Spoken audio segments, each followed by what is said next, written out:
दोस्तों नमस्कार।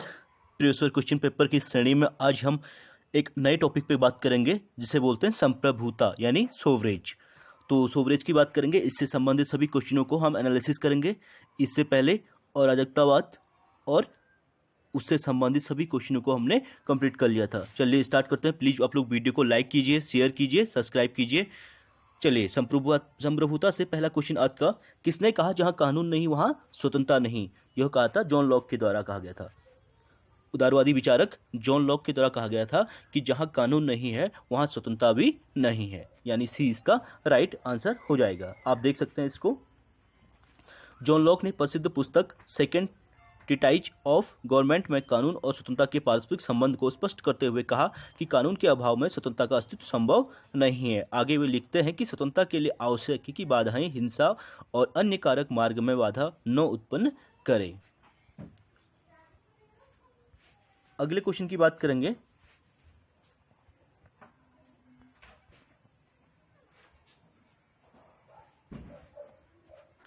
अगला क्वेश्चन है, यह कथन किसने कहा है कि कानून न केवल जनमत के आधार पर बने बल्कि कानून जनमत के आगे आगे भी चले? ये कहा था डॉक्टर पी.एस. मुहार के द्वारा, यानी इसका आंसर जो है सी हो जाएगा। ये उनके द्वारा स्टेटमेंट दिया गया था कि कानून न केवल जनमत के आधार पर बनना चाहिए बल्कि कानून जनमत के आगे आगे भी चलना चाहिए। वहीं अगले क्वेश्चन की बात करेंगे, किसके अनुसार कानून बाह्य कार्यों के वे सामान्य नियम हैं जिन्हें प्रभुत्व संपन्न राजनीतिक सत्ता लागू करती है? तो ये हॉलैंड के द्वारा कहा गया था। आप इसे देख सकते हैं। टी.ई. हॉलैंड ने अपनी मुख्य कृति एलिमेंट ऑफ जूरिस्प्रूडेंस के अंतर्गत कानून की परिभाषा के साथ ही साथ कानून के मूल स्रोतों का भी उल्लेख किया है। उनके अनुसार कानून बाह्य कार्यों के वे सामान्य नियम हैं जिन्हें प्रभुत्व संपन्न राजनीतिक सत्ता लागू करती है। अगले क्वेश्चन की बात करेंगे, विधिक सर्वशक्त का मतलब है? तो उसका आंसर हो जाएगा एक व्यक्ति के शासन करने का और आज्ञाकारिता वश में रखने का कानूनी अधिकार को ही विधिक सर्वसत्ता का मतलब होता है, यानी इसका आंसर जो है ए हो जाएगा। आप देख सकते हैं विधिक मतलब डी ज्यूअर दिया है। प्रभुसत्ता उस व्यक्ति में मानी जाती है जो कानूनी दृष्टि से संप्रभुता का अधिकारी है। संपूर्ण राज्य के कार्य और शासन का संचालन ऐसे व्यक्ति के प्राधिकार से ही संपन्न होते हैं, परंतु कभी कभी ऐसा भी होता है कि विधिक रूप से सत्ता किसी को प्रदान की गई हो लेकिन सत्ता का वास्तविक प्रयोग कोई अन्य व्यक्ति कर रहा हो। अगले क्वेश्चन की बात करेंगे, कानूनी अधिसत्ता की संकल्पना पहली बार किसने प्रस्तुत किया? तो ये किया गया था हॉब्स के द्वारा, यानी ए इसका राइट आंसर हो जाएगा। कानूनी अधिसत्ता की बात सबसे पहले किसके द्वारा की गई थी? हॉब्स के द्वारा की गई थी। आप देख सकते हैं हॉब्स को आधुनिक राजदर्शन का जन्मदाता कहा जाता है। उसने ही राज्य की बाध्यकारी शक्ति के रूप में कानूनी संप्रभुता को पहली बार प्रस्तुत किया, जिसे बेंथम और ऑस्टिन ने कानूनी संप्रभुता की आधारशिला मानकर अपने अपने सिद्धांतों को स्थापित किया था। नेक्स्ट क्वेश्चन की बात करेंगे, कानून संप्रभु का आदेश है, यह कथन किसका है? तो इसका आंसर हो जाएगा जॉन ऑस्टिन के द्वारा कहा गया था कि जो कानून है वह संप्रभु यानी सोवरेज का ही आदेश है। आप इसका एक्सप्लेनेशन देख सकते हैं। जॉन ऑस्टिन ने अपनी प्रसिद्ध पुस्तक लेक्चर्स ऑन द जूरिस्प्रूडेंस में सकारात्मक कानून की व्यवस्था करते हुए कहा कि कानून संप्रभु का आदेश है। तो यहाँ पे जॉन ऑस्टिन जो है सकारात्मक स्वतंत्रता की बात करते हैं। उन्होंने प्राकृतिक कानून और दैवीय कानून का खंडन करते हुए कहा कि कानून ऐसे नियमों को ही माना जा सकता है जिसमें निम्न विशेषताएं होती हैं। इसकी उत्पत्ति ऐसे स्रोत से होनी चाहिए जो निर्णय करने में समर्थ हो। इसमें किसी आदेश की अभिव्यक्ति होनी चाहिए। यह प्रमाणिक होना चाहिए, अर्थात इसका उल्लंघन करने पर दंड का विधान होना चाहिए। अगले क्वेश्चन की बात करेंगे, अथवा प्रकृति का कानून उचित तर्क का आदेश है, यह किसके द्वारा कहा गया था? तो ये महोदय हैं हॉब्स। हॉब्स के द्वारा कहा गया था कि प्रकृति का कानून जो है उचित तर्क के आदेश के अनुसार ही होना चाहिए। आप इसे देख सकते हैं। अगले क्वेश्चन की बात करेंगे, कानून का सर्वाधिक स्वीकृत सिद्धांत है? तो सबसे स्वीकृत सिद्धांत जो अभी वर्तमान में बात करें तो इसका आंसर हो जाएगा बी, आदेशात्मक सिद्धांत। कानून का आदेशात्मक सिद्धांत सर्वाधिक व्यापक रूप से स्वीकार किया जाता है, जिसका समर्थन बोदा, हॉब्स, बेंथम, ऑस्टिन तथा डायसी की कृतियों में मिलता है। प्राकृतिक कानून के सिद्धांत से सर्वथा भिन्न यह सिद्धांत सकारात्मक अर्थ में कानून शब्द का प्रयोग करता है जो सुनिश्चित राजनीतिक सत्ता के आदेश होते हैं। अगले क्वेश्चन की बात करेंगे, वास्तविक कानून उसका आदेश है जिसे दूसरों को आदेश देने का अधिकार रहता है, यह कथन किसका है? यहाँ पे इसका आंसर भी हॉब्स हो जाएगा। आप देख सकते हैं हॉब्स के अनुसार वास्तविक कानून यानी संप्रभुता का आदेश है जिसे बलपूर्वक लागू किया जा सकता है। कानून, प्राकृतिक कानून विवेक का आदेश है और जिसका केवल अलंकारिक महत्व होता है।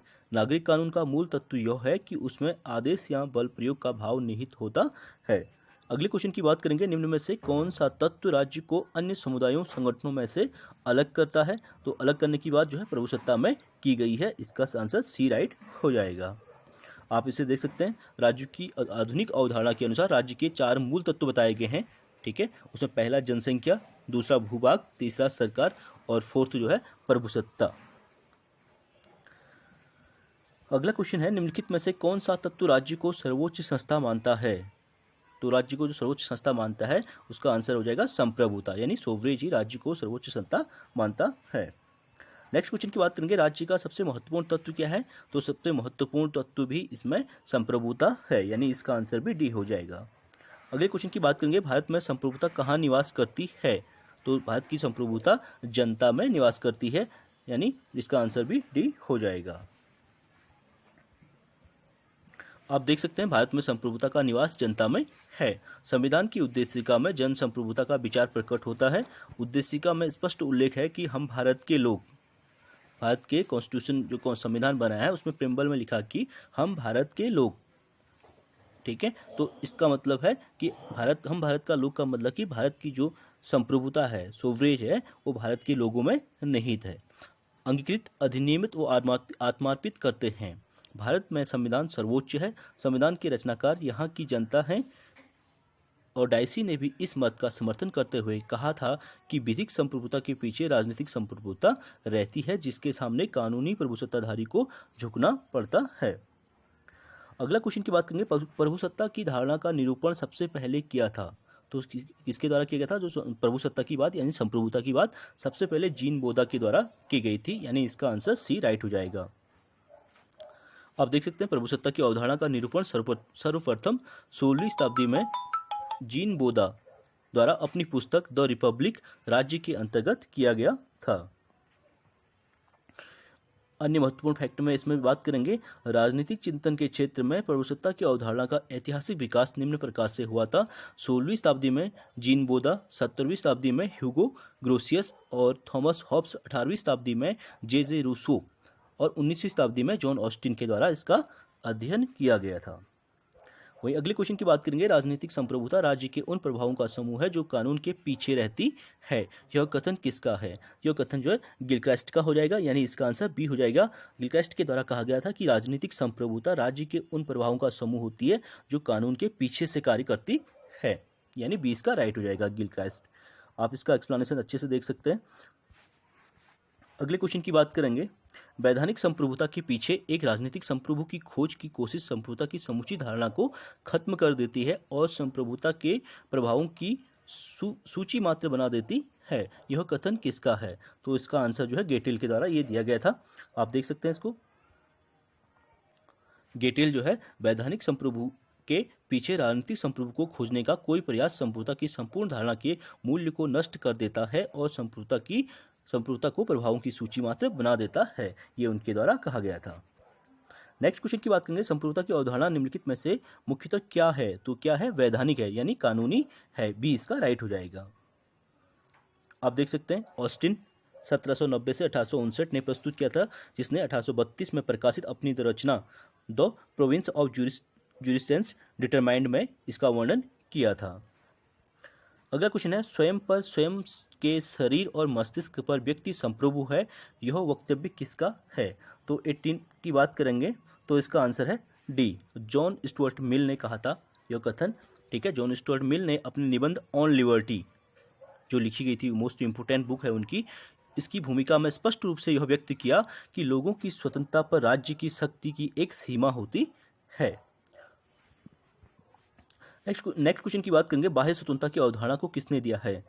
तो बाह्य स्वतंत्रता की बात सबसे पहले जो है ग्रोसियस के द्वारा की गई थी, यानी ए इसका आंसर हो जाएगा। आप देख सकते हैं ग्रोसियस के बारे में अगले क्वेश्चन की बात करेंगे, बाह्य संप्रभुता के सिद्धांत को विकसित किया गया है, फिर रिपीट हो रहा है, यूपी जीआईसी प्रवक्ता परीक्षा 2012 में पूछा गया क्वेश्चन है, तो ग्रोसियस के द्वारा हो जाएगा। बाह्य स्वतंत्रता संप्रभुता की बात इनके द्वारा की गई थी, ह्यूगो ग्रोसियस, यानी डी इसका आंसर हो जाएगा। नेक्स्ट क्वेश्चन की बात करेंगे, संप्रभुता की आधुनिक अवधारणा का प्रतिपादन किसने किया था? तो आधुनिक अवधारणा की बात करेंगे संप्रभुता की, तो जीन बोधा हो जाएंगे, यानी डी इसका आंसर हो जाएगा।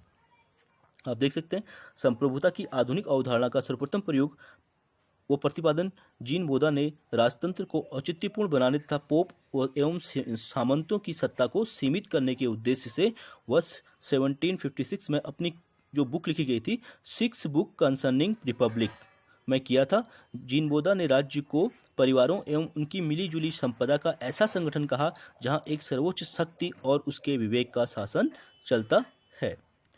चलिए फ्रेंड्स, आज के लिए इतना काफ़ी, बाकी नेक्स्ट वीडियो में करेंगे। प्लीज़ चैनल को लाइक कीजिए, शेयर कीजिए, सब्सक्राइब कीजिए। Thank you so much.